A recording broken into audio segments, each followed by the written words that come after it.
लगाइले अरुण छैला के लगाइले रिकॉर्डिंग बाय अंश स्टूडियो चिरकी। सुन गे डीपी अरुण छैला के लगाइले अगिले सतारा के तू छपाइले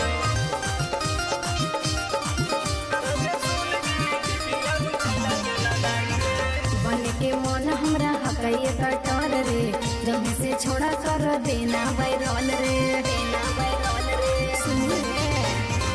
बन के मन हमरा हकैये कटर रे, जब से छोड़ा कर देना बैरल रे।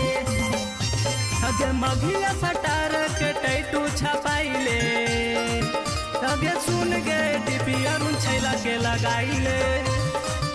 अगे सुन गे डीपी अरुण छैला के लगाइले अरुण छैला के लगाइले मिक्स बाय उज्जवल राजा।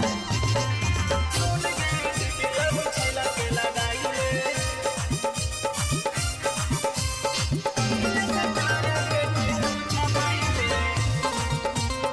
अगे सुन गे डीपी अरुण छैला के लगाइले हेलो फॉलो मी बढ़ावे के डिमांड रे, अरुण छैला के हक नम में बरांड गे हेलो फॉलो मी बढ़ावे के डिमांड रे। अरुण छैला के हक नम में बरांड गे अगे उनका गाना पर वीडियो बनाइले अगे सुन गे डीपी अरुण छैला के लगाइले अगे सुन गे डीपी अरुण छैला के लगाइले अरुण छैला के लगाइले सुन गे डीपी अरुण छैला के लगाइले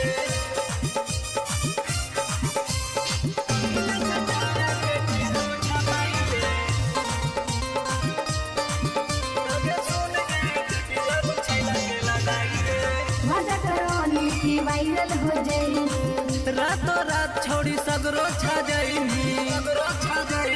समझ गए ना। वादा कर सुधीर की वायरल हो जाई, रातों रात छोड़ी सगरो छा जाइनी अगे मघिया सटार के टैटू छपाइले अगे सुन गे डीपी अरुण छैला के लगाइले अगे सुन गे डीपी अरुण छैला के लगाइले